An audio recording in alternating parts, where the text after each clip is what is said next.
Alrighty mga kaunggoy, it is I, Manong Jaire, back at it again with a brand new slop video mga kaunggoy. And for today's episode of Oopsie Serye, or hindi ko alam kung gusto kong tawagin slop serye itong series na to kasi nga yung slop serye is basically pinag-uusapan natin ng iba't ibang issues, social media issues dito sa Philippines mga kaunggoy, no? For the content, for the views, for the money, okay mga kaunggoy? So okay ba yun mga kaunggoy? Subscribe and you will have 10 years of good luck mga kaunggoy. Let's get right into the video mga kaunggoy. So, update sa Bini issue mga kaunggoy. So totoo lang, parang ginagawang big deal ng mga ibang Pinoy, ng mga ibang Pilipino yung ginawa nila na hanggang ngayon hindi sila makamove on. What the fuck, man?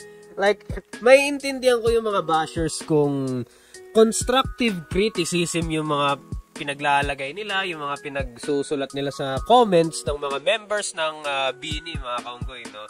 Eh kaso yung sunod-sunod na mga yung kung ano-anong pangbabash, ganto ganyan, parang medyo hindi na parang hindi na siya okay, no? Yung mga memes, okay lang mga kaunggoy, no? Yung mga jokes, yung mga yun hindi masyado aggressive na pang-aasar, okay lang yun. Pero yung mga personal na, yung mga ganon, yung sinasabi niyong mga pangit, ganon, bla bla bla, parang medyo ano na yan, parang low blow na yan para sa akin mga kaunggoy. Kung constructive criticism, okay lang. Kasi constructive criticism naman yun, yung jokes, memes, tulad nga ng sabi ko mga kaunggoy, no?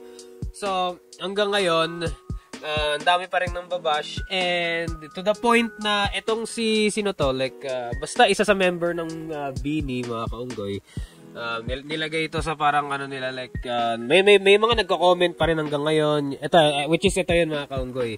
Nakita ko lang to sa Facebook, galing sa Philippine Server Patch Notes.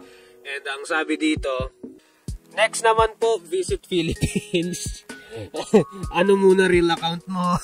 Yung reply. Ito isa pa. Next naman po, Bini trying to speak Tagalog. Pansinin nyo to. Ngayon, ito mga kaunggoy, unpopular opinion lang to.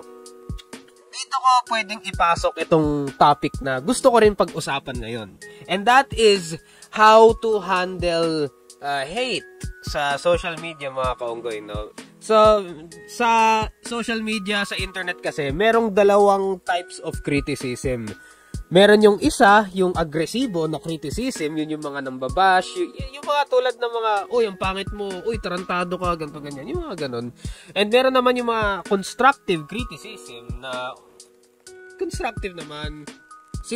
Itong mga negative comments na to, hindi ko sure kung saan ko sila ilalagay. Sa tingin ko, pwede silang mailagay sa pang-asar, pang-asar na criticism kasi parang hindi naman po sila constructive, no?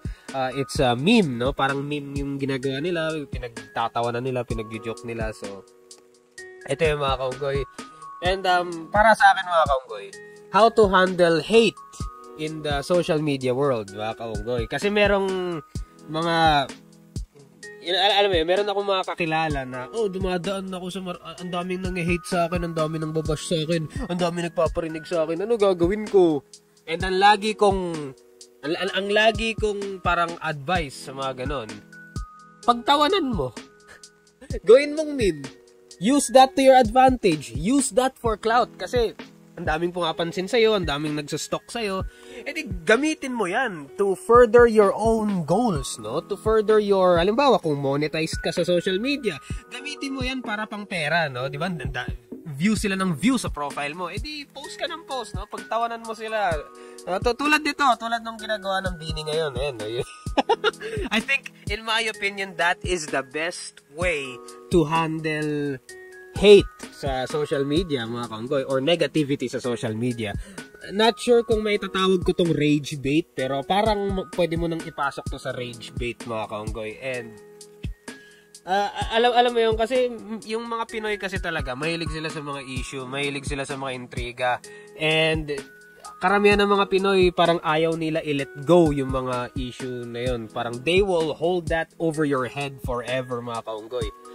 mag-apologize ka man o hindi, they will hold that against you, mga kaunggoy. Ganun ng mga Pinoy eh. Isipin mo yun, nag-public apology ka na tapos hindi pa rin nila i-accept. So, ano na lang gagawin mo? Ano yun mo na lang? Like, use it. Use it to your advantage. Perahan mo na lang yung hate nila. Use it for your resources, mga kaunggoy. Inisin mo sila. Yun ang magandang way para gawin. Yan, tulad ng ginagawa nila. And, I commend Bini for this na ginagamit nila yung parang rage bait tactic, no? Inisin mo lalo. Like, okay yan. Like, ang mali lang nila is parang tinurn off yung comments, no? So, medyo not really a good move. Pero, like, okay na yung nag-respond sila tapos nang asar lang sila. Inaasar ka eh. Di asarin mo na rin, no? O kaya, ang pwede pa nilang gawin dito, if kaya nila, like, pwede silang gumawa ng, reading hate comments, tapos pwede nila i-roast yung mga haters nila, no? So, pwede pa yun. Now, again, I'm not defending Bini whatsoever. I'm not even a Bini fan, mga kaunggoy, pero, like, may mga iba kasing mga comments na medyo sobra na. And napanood ko yung full video, hindi naman siya parang totally na nilalait nila yung mga street foods. Parang hindi naman totally, like, if you would watch and you would watch it from a critical viewpoint, ganun mga kaunggoy. Hindi naman masyadong matindi yung pangbabash nila sa mga Filipino street food eh, mga kaunggoy. Opinion ko lang naman yun, mga kaunggoy, no? Kung constructive criticism yung binibigay nila sa'yo, then you have to respond in a constructive criticism way, no? In a constructive way, mga kaunggoy, in a professional way. Pero kung mga ganito lang naman, yung mga pang-aasar, ganito, ganyan, next naman po Visit Philippines, asarin mo na rin, no? Like, it's all good in the hood, mga kaunggoy. Sports lang tayo dito, mga kaunggoy, no?